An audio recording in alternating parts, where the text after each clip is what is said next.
forte tendência em alguns países da Europa, Ásia e Estados Unidos, as casas de container têm despertado o interesse de brasileiros que buscam por praticidade, inovação e economia. Uma caixa de aço muito bem estruturada para transportar mercadorias de diversos tipos. Essa foi a função que Malcolm McLean imaginou para os contêineres quando inventou o objeto em meados dos anos 1950 e revolucionou a indústria de transportes. No entanto, algumas décadas depois, constatou-se que após determinado tempo de uso, eles se tornam inutilizáveis e ficam abandonados. Com a discussão sobre preservação do meio ambiente e formas sustentáveis de se viver, os contêineres novamente ganharam destaque, agora como opção de moradia. Por serem reutilizados e produzirem menos entulho do que as construções convencionais, os containers têm despertado a curiosidade de pessoas preocupadas com a questão da sustentabilidade, mas que também procuram por beleza e inovação. O empreendimento já é tendência em diversos países na Europa, Ásia e nos Estados Unidos, e nos últimos anos vem ganhando destaque no Brasil. Uma casa de container pode ter tudo o que as casas convencionais possuem, como quartos, salas, banheiros e, inclusive, as famosas e requisitadas varandas gourmet. Tudo vai depender do projeto, do gosto e da necessidade da pessoa interessada. O primeiro passo é a gente entender qual é a necessidade dessa pessoa.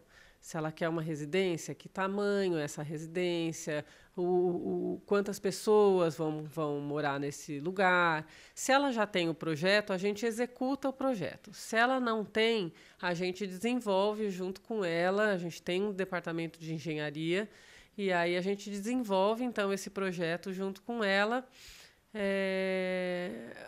raciocinando as melhores soluções, né, tanto de tamanho, de acabamento, etc.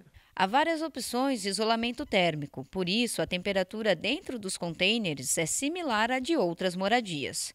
Outros fatores que têm despertado a atenção dos interessados é com relação ao tempo de construção, que demora em média 5 meses, e ao valor do empreendimento. A gente pode considerar 20% mais barato do que a alvenaria, no geral, chegando até 30%. Considerando que a gente trabalha com preço fechado, então, por exemplo, é uma realidade hoje no Brasil, você construir de alvenaria, você começa com um orçamento, você fatalmente vai gastar um tanto a mais. No nosso caso, não, a gente trabalha com preço fechado, então todos os riscos a gente acaba assumindo. As opções de construções são amplas e não se limitam apenas à moradia, mas também ao setor comercial e corporativo. José Eduardo tem uma empresa de paisagismo e decidiu, junto com o sócio, que construiriam o escritório deles em um container. Ele relata que as inúmeras mobilidades e adaptações que podem ser realizadas neste tipo de empreendimento foram predominantes para a decisão. No projeto da obra, inseriram opções com paisagismo por trabalharem com essa técnica.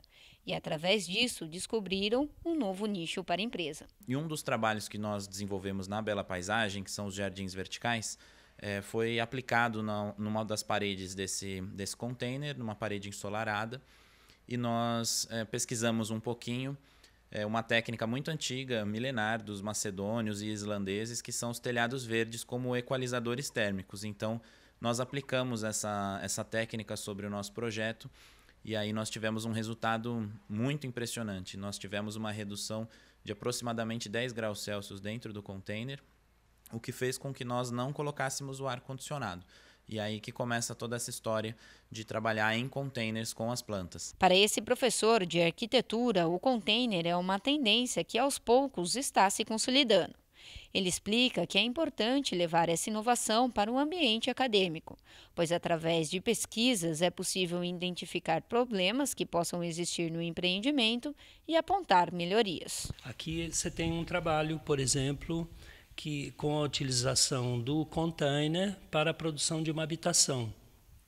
Então você tem toda uma análise do conjunto dos materiais empregados de forma a produzir um espaço com qualidade. Portanto, a universidade é um espaço que, ao produzir essa pesquisa, ao produzir esses resultados, cria-se a difusão e, com isso, o aumento do conhecimento.